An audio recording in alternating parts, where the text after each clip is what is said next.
A cloud of blue smoke emanating from the stage at the far end of the room was a presence all its own. The mist was flashy, vibrant, exotic. It showcased the very prominent display taking place within its epicenter, an assembly of the most provocative dancers in all of Briarcliff Manor. The 7 long-legged women were dressed in identical ensembles, which did little to cover their breasts, rears, or any other portion of their voluptuous figures. All but one stood at almost the exact same height, and each wore a pair of translucent high heels that caught the neon glow of the stage lights below. Drawn like moths to the enticement of their flame, the men seated around the room were all silent, many of them barely breathing as the blast of house music quickened the beat of their already racing hearts. Among them, polishing off what had to be his 5th drink, Chris Gordon sat, staring at the woman in the center of the group, unable to take his eyes away. "That's her, all right." Evan Masters, Chris's partner by day and employer by night, placed his empty glass on the table. "As I wouldn't imagine was the case with many of your previous targets, this one isn't easy to miss." "No, she isn't." Chris gave Victoria Morrow, the woman he'd been studying for the last several minutes, a lingering look. The dancers were moving quickly about the stage, but Victoria had fairer skin than the others, and she was the tallest one by far. Even with her legs bent, her narrow, hourglass figure, clad in dominatrix wear that made a string bikini seem conservative, was impossible to miss. Intending to wet his dry mouth, Chris brought his glass to his lips. Apparently his was empty too. Though Chris was the stage manager and Evan the director of Rayburn Theater, a very upscale playhouse just a few doors down from the building in which they were seated now, Chris often felt more like an amateur detective, as he seemed to spend the majority of his time investigating matters of personal concern on Evan's behalf. The gig had begun several years ago, with Chris looking for something with which to occupy his mind in his spare time, and it had quickly become work he thrived on. He enjoyed what he did, and many of his assignments were relatively uncomplicated. That was, they had been uncomplicated until last winter, when he stumbled onto information leading him to believe that his late wife, Evelyn, whose death he'd presumed for the last 7 years to be the result of a tragic hit-and-run, had actually been murdered. Of course, finding her is the easy part. Chris's British friend inclined his head in the direction of the stage. "It's gaining an inside track on the lovely Miss Morrow and her bastard of a manager that I imagine might be something of a challenge, even for an accomplished sleuth such as yourself." Chris was highly accomplished in his self-taught, Columbo-style profession, but he'd never done anything like this. For years, Chris had been working to help Evan reshape Rayburn Theater into something more artistically progressive, blindly following in his friend's example as Evan worked to complete the task laid out for him years before by Augustus Nathanson, Evan's former mentor and once partner of the theater's late founder, Baron Rayburn. Both Chris and Evan had believed they were on the right side of a battle between two men perceivably as passionate about theater as they were. They couldn't have been more wrong. Augustus Nathanson, a man driven by greed, lust, and obsession, had executed a plot on Rayburn's behalf to con Bruce Lancaster, owner of the venue formerly known as Sovereign Theater, out of his business. Their plan had succeeded, and when Rayburn showed Nathanson the door, as had always been his intention, Nathanson snapped, and he laid the groundwork for an internal artistic movement, intending to seize control of Rayburn Theater and mold it into a vision more fitting with the one inside his twisted imagination. Contrary to what had been common knowledge among their circle of friends, Nathanson had had not one, but 2 men serve as his apprentices, Evan, of course, and Oakley Sutherland, owner and manager of Sultry and Sensational, the nightclub they were seated in tonight. The establishment had begun more or less as a smokescreen, serving primarily as a place of meeting and inspiration to the members of their organization prior to Evans stepping down as the group's unofficial leader. It was the hottest game in town as far as dancing women were concerned, and it had originally been owned by Nathanson as well. Uncertain as to what Nathanson's agenda for Sutherland was with respect to the theater, Evan had had his concerns about the man for some time, and though Chris had never shared a personal stake in Nathanson's mission, he definitely shared Evan's opinion about the obnoxious, arrogant, notoriously violent man Nathanson had made his second right arm. Evan's not-yet-then wife, Hannah, had been terrorized and attacked by Nathanson prior to the bastard meeting his demise, but prior to learning who the mastermind behind that plot was, Evan had suspected Sutherland was to blame, and he'd asked Chris to look into the matter. Eager to learn if Oakley Sutherland was hiding anything where the theater was concerned, Chris had eagerly taken on the assignment. Stumbling onto the fact that Sutherland had been having an affair with his own wife, however, and that it had happened during the window of time just before she'd been hit by a speeding car, was something he'd not only been unprepared to learn, but something that has ripped his insides from his body. Chris had been trying to find proof that Sutherland was Evelyn's killer for the better part of a year. In all this time, he'd found no evidence whatsoever. "She'll talk," he said, his voice sounding harder than he'd expected it to. "Assuming she knows the truth, which, considering she's sharing a bed with my wife's killer, I have to assume she does." Chris focused in on the leader of Sultry's dancing team, whom he knew by reputation kept primarily to herself. In that sense, Victoria appeared to be as secretive as the man she was entangled with. On the other hand, Chris had known her for years, as one of Rayburn Theater's most talented dancers, as a fellow member of Nathanson's society, and as a dancer in the club he and many people in his own social circle frequented. As best as he could tell, Victoria wasn't assisting Oakley with anything underhanded, and she seemed to be a nice person. That made what he was about to do even more complicated. Chris gazed at Victoria, allowing himself to take an even closer look at her than he had before. Contrary to what Evan and probably everyone else around that place thought about him, he had been with less than a handful of women since his wife died, and he doubted he had examined any of them this closely. His plan didn't require a complete examination of Victoria's figure. He couldn't seem to help himself. The leader of the dancing team was beautiful. She had cream-white skin and long brown hair that looked smooth to the touch. Her legs were nicely formed, and they seemed to run on forever before meeting the delicate curves of her hips. The woman was all curves and sensuality, and the costume she was wearing drew further attention to her well-proportioned breasts, which were large and firm-looking and appeared to be just a tad lighter than the shade of the rest of her skin. Admiring them from where he sat, Chris imagined what they would feel like if he were cupping them in his hands. His face and neck becoming hot, he undid the top button on his shirt. Wishing he'd saved a swallow of beer, Chris noted that while other features of Victoria's were undoubtedly as soft as the ones he was surveying, there was a hardness about the depths of her dark blue eyes. The cause of that hardness was unclear, and how a woman who was so classically beautiful could become the lead dancer in a shady nightclub was beyond him. The life she'd led couldn't have been easy.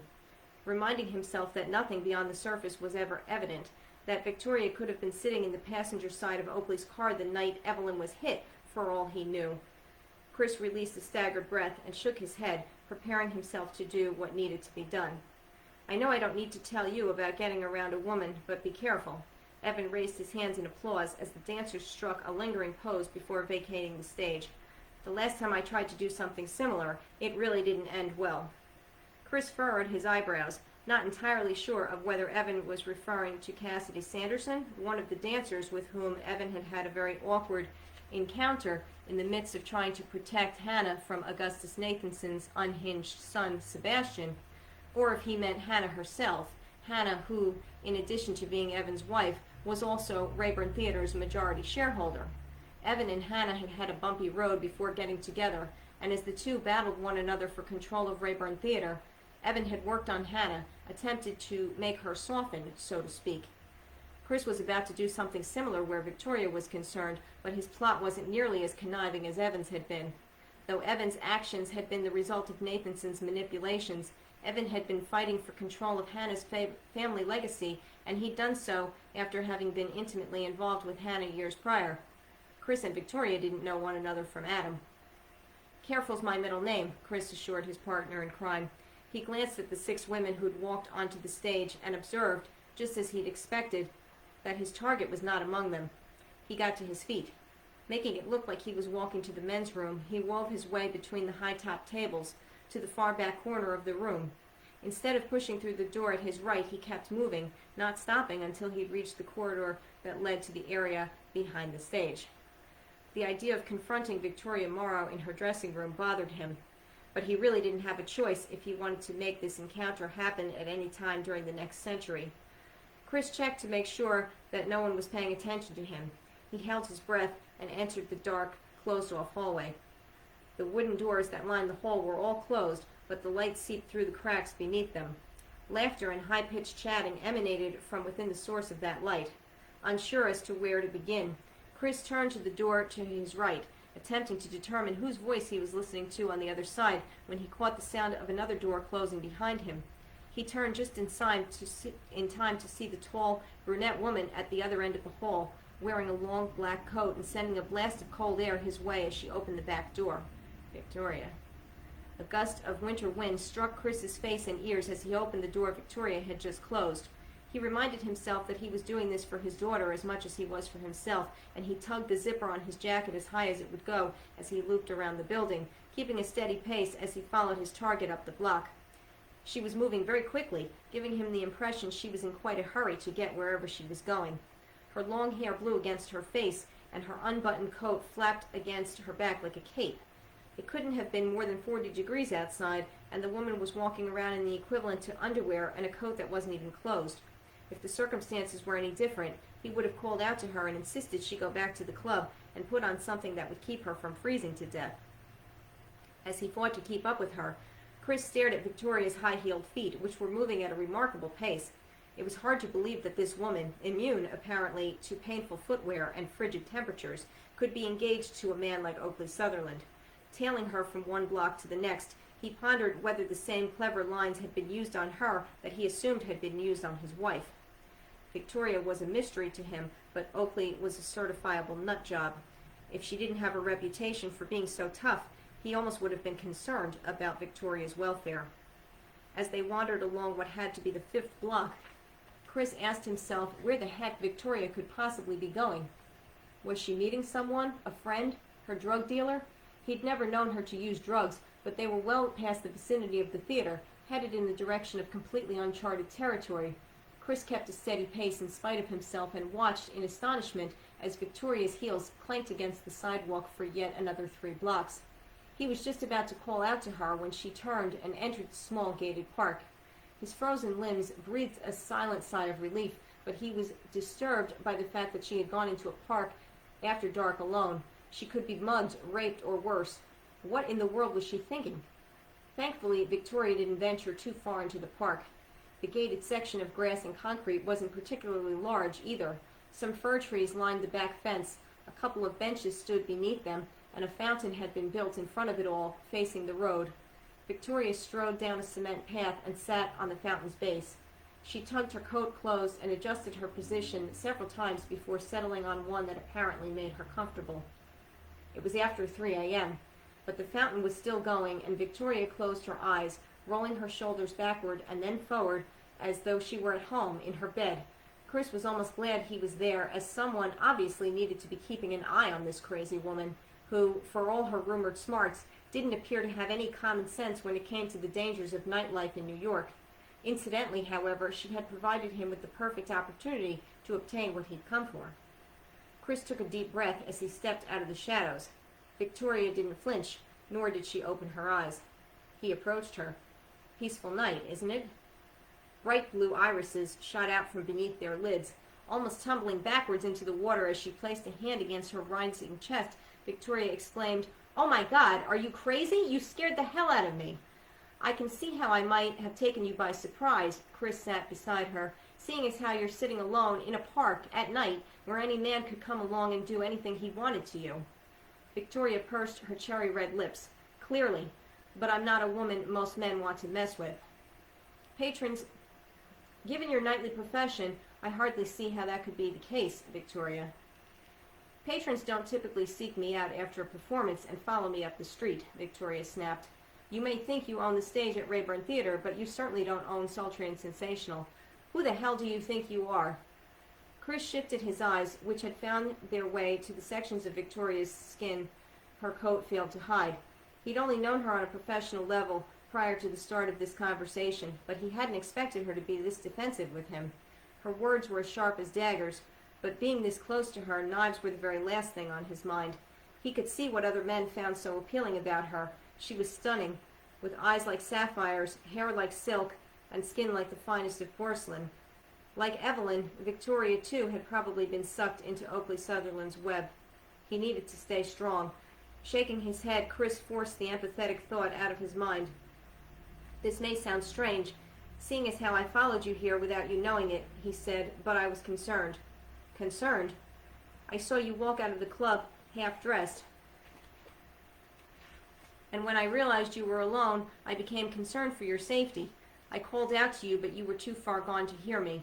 Chris pointed to her shoes, which ran up the length of her calf in a zigzag pattern and had what looked to be 6-inch heels attached. "You move pretty quickly in those things. I'm impressed. You don't even know me. Not that most men who frequent sultry and sensational think knowing a woman is particularly important or that there's such a thing as foreplay." Becoming aware that she'd just given him the perfect lead-in, Chris slid closer to Victoria, closing off the distance between them. "I know we're essentially strangers, but I'm not most men, and for the record, I'm very big on foreplay." Chris fingered Victoria's collarbone, and when her mouth opened in surprise, he slid his hand into her hair and kissed her. Her mouth was warm and inviting, and he glided eagerly against its softness, reaching with his free hand inside his pants pocket. The woman beside him tasted like peppermint. She smelled of lavender and tea roses, and he hardened in spite of himself, pressing almost painfully against the inseam of his jeans. Victoria was a sexy woman. Becoming even more aware of this, Chris worked to hold his phone steady while he explored the velvety contours of her mouth. She tasted as good as she felt, and her feistiness intrigued him more than he'd believed. Victoria was kissing him back, coming at him with fire as hot as his own, and he slid his tongue inside her mouth, almost forgetting, as he savored her sweetness, what it was he was supposed to be doing. His target's high-peaked breasts pressed against his chest. His hand ached to touch them, but Chris assured himself he'd lose whatever self-control he still had if he gave in to his instincts.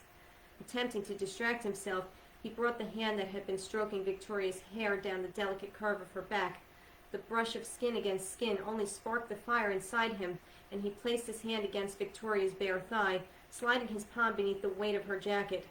Cold sweat danced along his burning forehead. A car sped down the road. The roar of its engine hummed in Chris's ears, making him hesitate for the length of a heartbeat.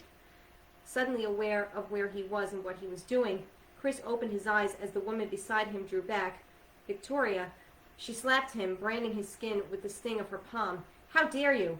We may not be exchanging bracelets on National Friendship Day, but in spite of my knightly profession, as you refer to it, you know damn well that I have a fiancé. Where the hell do you get off?" Chris fought to hide a smile. Bringing his brows together, he slipped his phone inside his back pocket.